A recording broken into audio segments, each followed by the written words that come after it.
क्यों एक लड़की ने अपनी शादी से ठीक पहले रचा दिया अपना स्वयंवर? क्यों उस लड़की ने सबके सामने अपने होने वाले पति को कहा फेलियर और नामर्द? अमावस्या की काली रात में शमशान में ऐसा क्या हुआ उस लड़के के साथ कि वो पहले जैसा नहीं रहा, बल्कि कुछ और बनकर लौटा, कुछ ऐसा जिससे सब डरने लगे? कैसे एक रात ने बदल दी उस लड़के की पूरी दुनिया? क्यों ध्रुव, तुम मेरे स्वयंवर में क्या कर रहे हो? जानते नहीं, यहाँ सिर्फ शक्तिशाली राजकुमार ही आ सकते हैं। और तुम तो एक चूहा भी नहीं मार सकते। अब ये स्वयंवर भी तभी होगा जब तुम मुझसे लड़ने के लिए तैयार हो जाओ। सुनिए 2025 की एक दिलचस्प कहानी जिसे 27 करोड़ लोगों ने पैसे देकर सुना है, लेकिन अब इस कहानी को आप कुछ ही मिनटों में फ्री में सुनिए। अगले 2 घंटे के लिए ये बिल्कुल फ्री है, तो जल्दी नीचे दिए गए इंस्टॉल बटन पर क्लिक करें, डाउनलोड करें पॉकेट FM और सुने इस साल की blockbuster superhit audio series super योद्धा, वो भी बिल्कुल फ्री। अरे घोड़ों की रेस में गधे कब से दौड़ने लगे? क्यों ध्रुव, तुम मेरे स्वयंवर में क्या कर रहे हो? जानते नहीं, यहाँ सिर्फ शक्तिशाली राजकुमार ही आ सकते हैं। और तुम तो एक चूहा भी नहीं मार सकते। अरे 10 साल के छोटे बच्चे के पास भी इस शक्ति स्थान में तुमसे ज्यादा सितारों की रैंक होगी। अच्छा होगा कि तुम यहाँ से निकल जाओ। ये सुनकर ध्रुव का सिर शर्म से नीचे झुक गया। दरअसल आज अंबर दल के लीडर की बेटी लारा का स्वयंवर था। ध्रुव, जो कि शौर्य दल के राजा का बेटा था, उसके साथ बचपन में ही लारा की शादी तय की गई थी। मगर एक हादसे के दौरान ध्रुव ने अपनी माँ को खो दिया और उनकी मौत से ध्रुव को मिला एक ऐसा सदमा जिसकी वजह से उसकी सारी शक्तियाँ चली गयी। आज इसी मौके पर ध्रुव के पिता भी यहाँ मौजूद थे। उन्होंने ध्रुव को यहाँ देखा तो तुरंत उसके पास आकर बोले, ध्रुव, तुम्हें मना किया था ना, आज इस स्वयंवर में कदम भी नहीं रखोगे। हाँ पिताजी, और ये भी याद है कि मैंने कहा था कि मैं लारा को वापस जीत कर ही रहूंगा। उसके बिना मैं नहीं जी सकता पिताजी। जियोगे तो तुम तब भी नहीं जब तुम इस मुकाबले में हिस्सा लोगे। आज का ये मुकाबला खतरे से खाली नहीं है। इसमें तुम्हें आग के गोले को दूर तक फेंकना होगा, मुंह से आग निकालने वाले भयानक नाग से लड़ना होगा, 10 सिर वाले हाथी को पैरों तले रौंदना होगा, और तब जाकर लारा को जीत सकोगे। और ये मत भूलो कि यहाँ पूरे मैसेडोनिया के एक से बढ़कर एक सुपर योद्धा मौजूद हैं। तुम उनका सामना नहीं कर सकोगे। पिताजी, आपको भी मुझ पर भरोसा नहीं है? भरोसा था मुझे जब बचपन में ही तुमने 9 सितारों को पा लिया था, मगर तुम्हारी उस शक्ति ने तुम्हारी माँ को खत्म कर दिया। माँ के जाने का गम मुझे है पिताजी, इसीलिए तो मेरी शक्तियाँ भी माँ के साथ ही चली गईं। इसीलिए तो कह रहा हूँ कि तुम आज इस मुकाबले में भाग नहीं ले सकते। भाग तो मैं लूंगा पिताजी, चाहे आप साथ दो या ना दो। ध्रुव का इतना बोलना हुआ ही था कि तभी वहाँ लारा आ जाती है। अरे तुम अभी तक यही हो ध्रुव, गए नहीं? लगता है तुम ऐसे नहीं मानोगे और अपनी बेइज्जती करवा कर ही जाओगे। तुम्हें अपनी इज्जत की जरा सी भी परवाह नहीं है। नहीं लारा, बात इज्जत की नहीं, प्यार की है। अगर मेरा प्यार तुम्हें मेरे पास वापस नहीं ला सकता तो मैं इस मुकाबले में तुम्हें जीत कर रहूंगा, और मुझे भरोसा है कि मैं तुम्हें साथ ही लेकर जाऊंगा। ये हीरोगिरी शक्ति मैदान में दिखाना, पर हाँ, अगर ध्रुव तुम जीत गए तो खुशी खुशी मैं तुम्हारी हो जाऊंगी, और अगर हारे तो आज मैं तुमसे मुकाबला करूंगी, और उसका मतलब तो तुम जानते ही हो, मौत। इतना बोलकर लारा वहाँ से चली जाती है। ध्रुव के पिता अरेंद्र भी अब अपने बेटे की जिद के तले दब जाते हैं। ध्रुव मुकाबला करने के लिए आगे बढ़ता है। सबसे पहले उसे हजारों टन के आग के गोले को दूर तक फेंकना था, और आज ध्रुव से दर्जे में कई बड़े योद्धा यहाँ आए थे, जिनके पास जो टेक्निक्स थी वो ध्रुव के पास नहीं थी। आखिरकार हिम्मत जुटाकर ध्रुव आगे बढ़ता है। माँ, बस मुझे आशीर्वाद देना कि आज मैं लारा को साथ ही लेकर जाऊं। इतना बोलकर ध्रुव जैसे ही उस भारी गोले को उठाता है, वो हैरान रह जाता है। अरे आज ये गोला इतना हल्का कैसे लग रहा है? वहाँ बैठा हर शख्स और साथ ही लारा भी दिल थाम कर बैठ जाती है, क्योंकि इससे पहले कभी ध्रुव वो गोला उठा भी नहीं सकता था। और तभी वो होता है जिसकी कल्पना तक वहाँ बैठे किसी इंसान ने नहीं की थी। ध्रुव ने वो गोला इस रफ्तार से फेंका कि वो बस हवा में उड़ता ही गया और राज्य की सीमा लांघकर दूसरे राज्य में जा गिरा।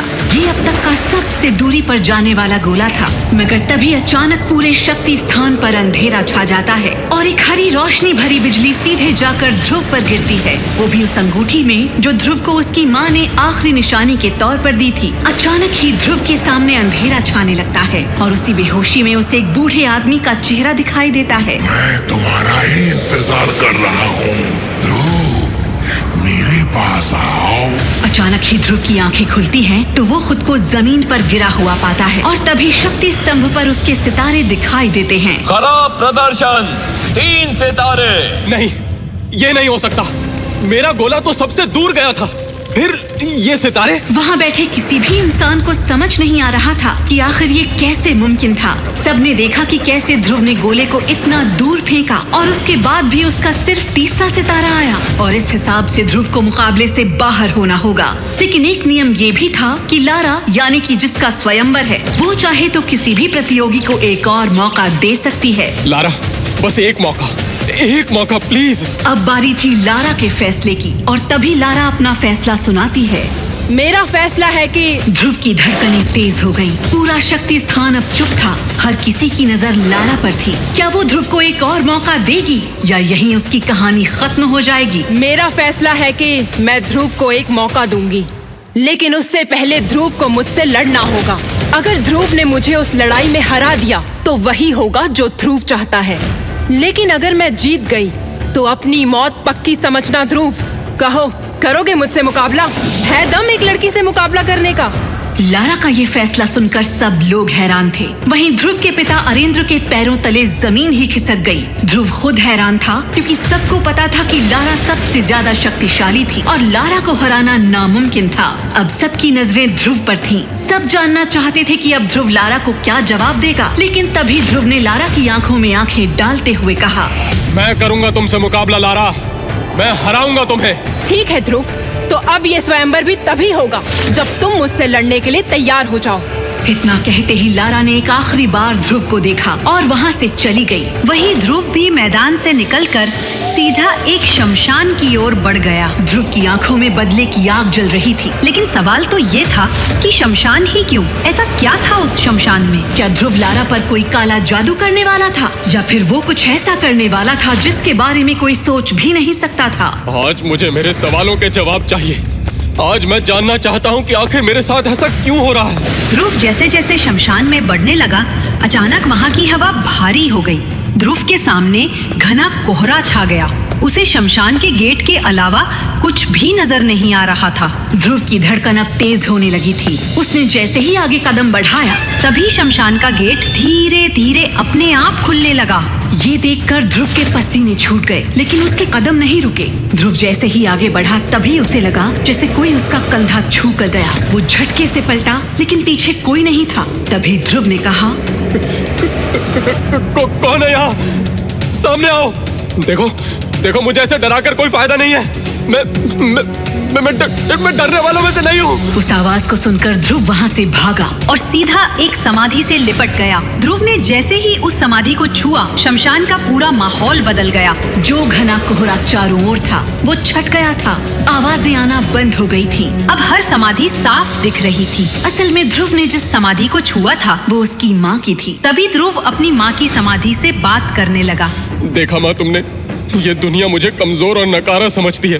सब मुझसे नफरत करते हैं। ऊपर से लारा ने भी मेरा साथ छोड़ दिया माँ। अब मैं कैसे करूँगा उसका सामना? कैसे हराऊंगा उसे? और तभी उस सन्नाटे को चीरती हुई एक रहस्यमयी आवाज गूंजी। रोना किसी भी समस्या का समाधान नहीं होता ध्रुव, और तुम जीतने के लिए बने हो, हारने के लिए नहीं। ये आवाज सुनकर ध्रुव एक पल के लिए ठहर गया। उसकी सांसें थम गईं, उसकी आंखों के आंसू वहीं जम से गए। कौन है वहाँ?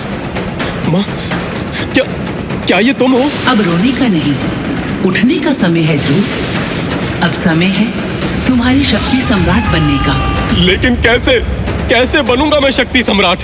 मैं तो लारा से अपने अपमान का बदला भी नहीं ले सकता। फिर कैसे बनूंगा मैं इतना ताकतवर? तुम्हारे पास वो है ध्रुव जो किसी के पास नहीं है। अपनी अंगूठी को देखो, उसी में छुपी है तुम्हारी असली ताकत। तभी ध्रुव की नजरें अपने हाथ पर गईं। उसकी उंगली में एक काले पत्थर से बनी अंगूठी थी। ये अंगूठी उसकी माँ की आखिरी निशानी थी। ये अंगूठी?